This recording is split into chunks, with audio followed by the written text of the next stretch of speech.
Academia Star Trek apresenta... Quando Kirk encontrou contra Elaine e seus poderes de Kill. Star Trek Série Clássica, temporada 1, episódio 17. O título original é The Squire of Gotos. Em português é O Senhor de Gotos. Esse episódio passou pela primeira vez no dia 20 de outubro de 1966. Tem 50 minutos. A direção é de Don McDougall. E os roteiros também de Gene Roddenberry, como criador da série. E o Paul Schneider, que é o mesmo que fez o Equilíbrio do Terror dos Romulanos. Então, a entrada dos Romulanos ele é conversada aqui pelo Paul Schneider. Entende? Então, o Paul Schneider escreve o Equilíbrio do Terror e esse. Só trabalha nesses dois episódios. Beleza? Ser de energia super poderoso. Influenciado pelos terráqueos do século XVIII. Um ser tão mimado quanto poderoso. Nós vamos ver quem é esse cara aqui, ó. Claro, vamos fazer aquela propaganda, aquele merchan. Dessa vez aqui, como estamos na série clássica, nada melhor do que ver uma canequinha na sua cozinha. Uma canequinha aqui da Star Trek com ali, ó, a Enterprise NCC 1701 aí. Né? Com esse link aqui você pode entrar então lá na Amazon. Qualquer compra que fizer ali na Amazon por esse QR Code vai estar ajudando o canal aqui também, beleza? Muito bem. O Senhor de Gotos está ali, uma planetinha. Esse é o planeta. Vamos entender direito o que é Gotos. Antes de falar de Gotos, olha só, Strange New Worlds, temporada 3, episódio 2. A gente já falou desse episódio. Nesse episódio, a gente aqui no Strange New Worlds, a gente apresentou o Dr. Roger Corby, que a gente falou em outro episódio aqui sobre o Dr. Roger Corby. O Dr. Roger Corby estava noivo da enfermeira Christine Chapel. E nesse episódio aqui, o Spock estava se casando com a Christine Chapel. Mas não é que ele estava se casando com a Christine Chapel real. É que ele chegou a pedir uma vez para esse cara, que é o mestre de cerimônias, para que ele casasse com a Christine Chapel. E aí ele foi criando todo um ambiente para que isso acontecesse. Veja, esse cara que tá aqui, esse cara de topete amarelo loiro aqui, com essa roupa toda bordada, ele é o mestre de cerimônia. Ele não tem um nome específico nesse episódio. O nome dele ficou sendo conhecido apenas como mestre de cerimônia, porque ele é o mestre de cerimônia, é o cerimonialista. Só que é interessante que ele tem algumas características aqui que lembra muito esse personagem que nós vamos apresentar hoje aqui, que esteve presente lá na série clássica. Então vamos mostrar aqui, e aí vocês vão ver que é o mesmo, é exatamente o mesmo personagem renovado. O que acontece? Eles estavam assim, a nave, ó, inclusive eu até peguei aqui o livro, peguei um livro aqui, ó, esse livro aqui, que é um livro de cards que houve um tempo lá nos anos 60, acho que 70, anos 70, saiu, eles fizeram, o sucesso foi tão grande, né, que lá nos Estados Unidos eles começaram a criar uns chicletes com figurinhas do Star Trek. E aqui tem várias figurinhas. E uma delas fala justamente do Senhor de Gotos. Tá aqui, ó, nós vamos mostrar já esse episódio aqui, essa foto, vamos mostrar ele já. E aqui, o que acontece? Gotos. Eles estavam andando no deserto espacial, não sei se dá pra falar isso. Mas dá, porque imagina, deserto espacial é aquele deserto que mesmo que você ande numa velocidade de dobra não sei quanto, você não chega em lugar nenhum por vários dias, entende? E é isso que acontece aqui. Eles estavam num deserto muito longo, que ia passar 8 dias para atravessar, não ia ter nada na frente, estava tudo certo. Não tinha nada no caminho. Mas de repente aparece um planeta do nada.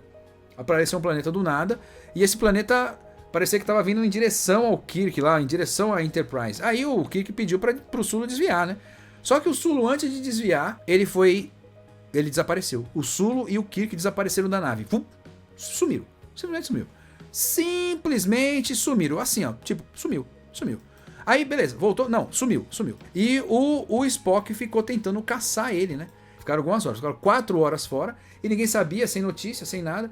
Só que, de repente, começou a aparecer no comunicador ali uma mensagem muito peculiar. Escritas rudimentares ali, basicamente escritas como se fosse caneta de tinteiro, onde estavam chamando, fazendo, né, um convite, venha conhecer nosso planeta. E aí tem lá o hip hura tally-ho, e é o que está escrito ali, hip hura tally-ho, né? Eles receberam uma mensagem no comunicador, mas só escrito com a mensagem hip hura tally-ho. Tally-ho. E aí o que acontece? Isso só pode indicar que os abduzidos, ou seja, Sulu e Kirk, estavam lá naquele planeta. Então eles pegaram, com essa mensagem, eles conseguiram identificar o local de onde foi enviada essa mensagem, ou seja, longitude e latitude de onde foi enviada essa mensagem, e foram descer lá com o time avançado lá. Para chegar lá, então eles sabiam que o planeta não é de classe M. Como não é de classe M, é um planeta que é muito hostil. Tem um ambiente ruim que não dá para você respirar, mas tem superfície, ele é rochoso. Então, eles foram descer. Foi descer quem? Foi descer um meteorologista, o Carl Yeager, foi interpretado então por Richard Carlyle, que faleceu em 2009. E também desceu o oficial DeSalle, que ele é o navegador. Ele foi interpretado por Michael Barrier, e que faleceu ano passado, 2024. Eles foram preparados para respiração artificial, que é o que eles podiam acontecer, porque eles sabiam que lá não tinha oxigênio para respirar, certo? Mas ao chegar lá, eles perceberam outra coisa. Eles chegaram lá e viram que, apesar de não ser de classe M, o lugar onde eles chegaram, onde eles pousaram, onde a mensagem tinha sido enviada, ele tinha uma atmosfera idêntica da Terra. Estranhamente, tinha uma atmosfera idêntica da Terra. E eles encontraram um museu de seres vivos lá. Um museu de seres mais parados. Eles estavam todos, né, estagnados, né, em estados de estase. Beleza, encontraram então um castelo. Sulu e Kirk estavam paralisados. Estavam então em estado de estase. Ao encontrar o Sulu e Kirk, eles estavam parados lá. Parados. Do jeito que eles estavam quando eles saíram da nave. Eles ficaram desse jeito aí. Muito louco. Muito bem. Um anfitrião então aparece e tira os dois do estado de estase. Ou seja, começa a se mexer. Olha o anfitrião aí. Quem é o anfitrião? Olha, veja só aquela imagem que eu mostrei para vocês no começo, que mostra o Strange New Worlds. E aqui o anfitrião aqui da série clássica de 1966, certo? O anfitrião e curador do museu, então, ele se denomina como General Trelane, ele reformado. General Trelane reformado. Ele é um admirador da Terra. Eles estavam então a 900 anos-luz da Terra. Por estar a 900 anos-luz da Terra, então ele conseguiu usar, através de um telescópio, um super telescópio, ele conseguiu analisar como que a Terra era, o que a Terra tinha naquele período, naquele momento, e reproduziu tudo que ele podia ver ali na casa dele. Só que detalhe, né? Eles estavam a 900 anos-luz. Se eles estavam a 900 anos-luz e ele estava vendo o que estava acontecendo naquele momento, logo, o que ele estava vendo era de 900 anos atrás, certo? O detalhe científico é o seguinte: se eles estão lá no ano de 2300 e ele usa mobília do século 18, então, acredito que ele deveria então estar a 600 anos-luz, né? Não 900, mas tá beleza, tá bom demais. Se liga, o poder do Trelane, para você entender como ele é. Ele transforma matéria em energia, energia em matéria. Assim ele modifica o espaço como desejar. Veja, ele faz a mesma coisa que o teletransporte faz. O teletransporte não, que os replicadores lá fazem. E isso lembra também aquele primeiro episódio, o primeiro episódio chamado Longínqua, Encontro em Longínqua do Next Generation, onde eles encontram então uma espécie que também transforma matéria em energia, energia em matéria, e ele consegue transformar o que ele quer, entende? Né? Aqui ele faz a mesma coisa. Muito bem. É que ele recria ambientes, tal, ele até permite que no espaço onde eles estão tenha oxigênio. Ou seja, o oxigênio também é um material de energia que se transformou em matéria, e matéria que se transformou em energia, entendeu? Um negócio bem assim. As buscas continuam. Ao descer, assim que desceu o time avançado, eles perderam contato com o McCoy e o grupo. Assim que eles desceram, eles perderam contato. Porém, depois de 14 órbitas, a Enterprise ela detectou ali, que é o planeta, como o planeta é hostil pra caramba, eles detectaram um ponto onde tinha uma região estável. E foi ali então que eles falaram: já sei, vamos transportar todo mundo que tem vida ali para tentar ver o que dá. Eles conseguiram isso, transportaram ali todo mundo, identificaram os sinais de vida ali e transportou todo mundo, certo? Transportou todo mundo que tinha vida naquele ponto estável para a Enterprise. Conseguiu, levou todo mundo de volta. Só que assim que eles subiram, o Trelane aparece na Enterprise também. Só que ele aparece, assim que o Spock consegue transportar o grupo, o Trelane aparece, e ele não demorou muito para levar todo mundo de volta ao seu planeta, aquele planeta que ele criou lá. E aproveitou também para levar os espécimes femininos. Então ele levou, então, além do Spock, o Trelane levou a Uhura e a Ordenança Teresa. Aqui está a Uhura e a Ordenança Teresa. A Teresa, ela foi interpretada pela Veneta Wolf, que faleceu em 2014, né? E tá aqui, a Uhura tá aí também, beleza? Então, agora Ele tem mais humanos para ele poder brincar. O seu poder inclui colocar memórias e habilidades diretamente nas pessoas, assim ó. Ele só faz um estalar de dedos e ele consegue colocar memórias na cabeça das pessoas, habilidades, coisas totalmente estranhas. Tanto ó, que aqui ele pede para que a ordenança dance com ele. Então o Trelawney fez com que a Teresa mudasse o figurino e dançasse com ele. E fez com que a Uhura tocasse cravo. Cara, mas a Uhura a gente sabe que ela sabe cantar, que a gente já viu ela cantando, só que ela não... A gente não sabia que ela tocava cravo, e nem ela também não sabia tocar cravo, aprendeu na hora. Ele é um cara que modifica as realidades para que possa brincar, para se divertir, pá, é um garoto mimado com muito poder, né? Essa é a realidade. Então, como o cenário foi construído por observação, ou seja, ele só olhou, ele fez tudo, ele fez o fogo, fez as comidas que ele via lá, só que, a comida não tinha sabor, o fogo não tinha calor, entende? Então, né, não tinha sensações, né? Uma coisa muito interessante, né? As formas estavam corretas, mas as ações não estavam completas, entende? Kirk, Spock e McCoy entendeu ou acreditavam que atrás daquele espelho ali podia ter algo que podia estar ajudando o Trelawney, porque não é possível. Então o Kirk propõe um duelo, fala, vamos fazer um duelo aí. Ele usa a arma de fogo de verdade, porque ali eles estavam no século XVIII, então pegou a arma de fogo, e assim ele consegue destruir o espelho. Ele destrói o espelho, e quando ele quebra o espelho, ele quebra também o equipamento que está impedindo a comunicação com a Enterprise, certo? Aí ele, veja, Trelawney tem poder? Tem, mas ele precisa de aparelho para evitar a comunicação. Então o poder dele é limitado.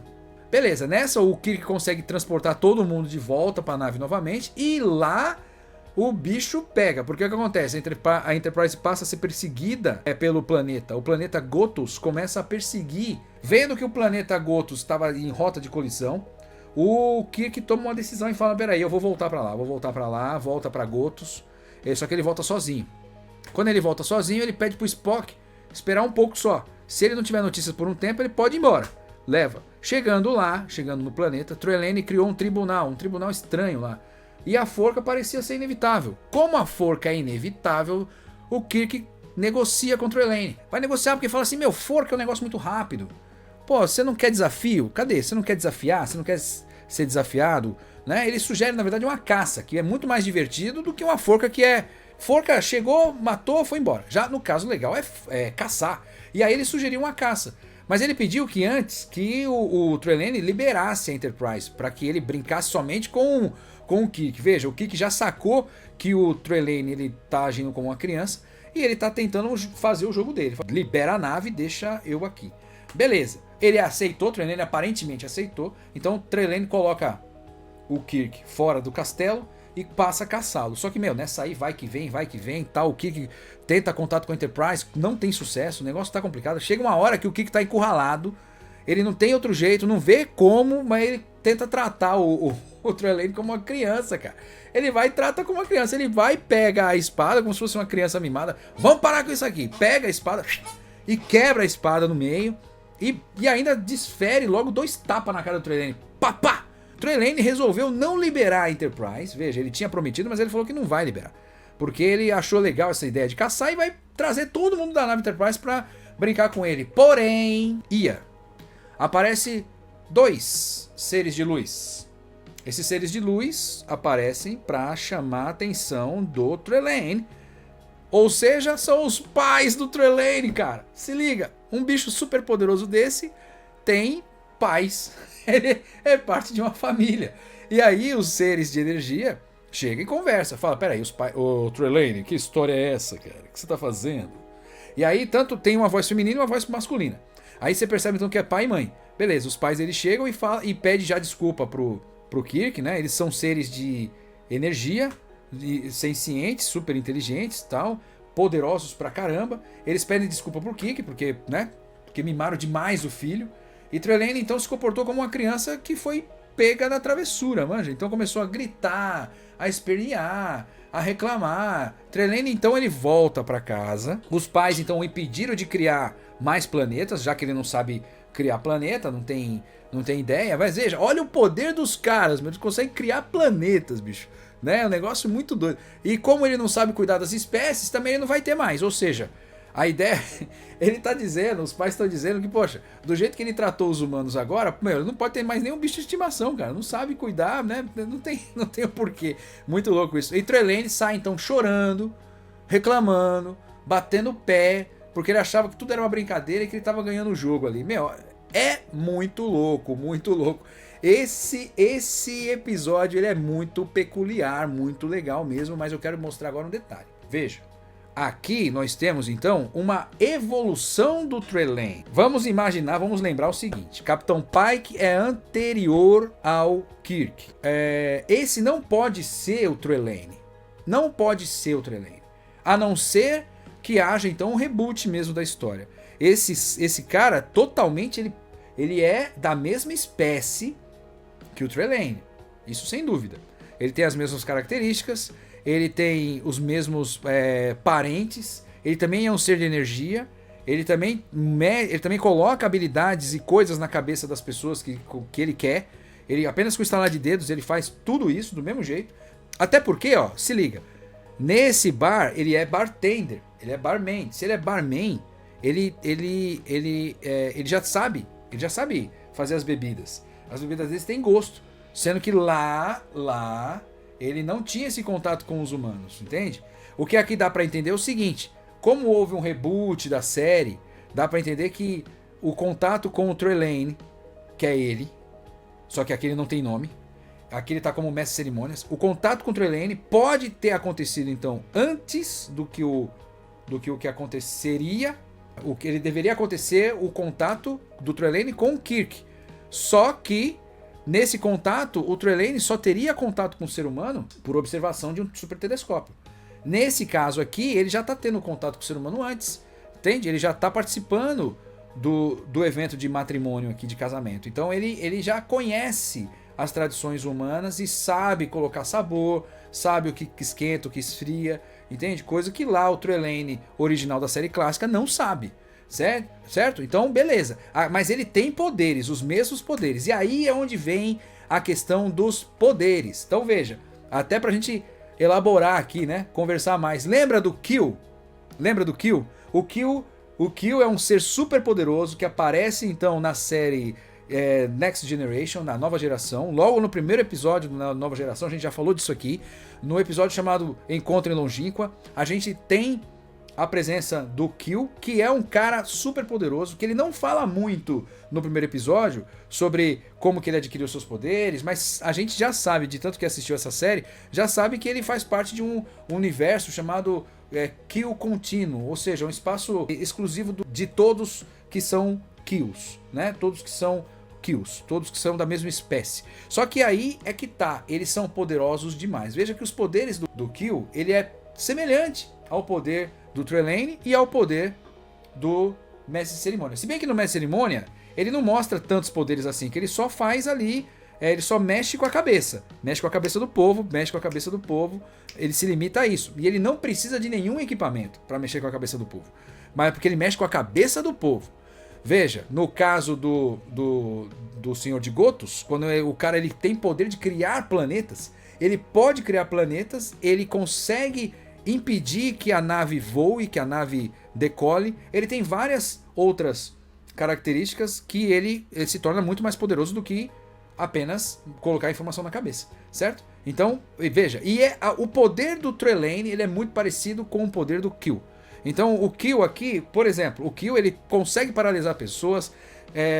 Se vocês lembram lá no primeiro episódio, por exemplo, ele tirou alguns caras da ponte, o Capitão Picard, o Data, levou todo mundo para um tribunal, ou seja, ele faz um tribunal parecido com aquele tribunal que o Trelane fez com o Kirk. Ele criou um tribunal para colocar o Picard nessa. E aí é muito louco isso. E ele vai fazendo um monte de coisa. Ele paralisou, veja, ele tirou os tripulantes de dentro da nave Enterprise, ficou mó cara, ficou 2 episódios com eles, devolveu eles pro mesmo momento que eles saíram, ou seja, todo mundo lá nem percebeu que eles saíram.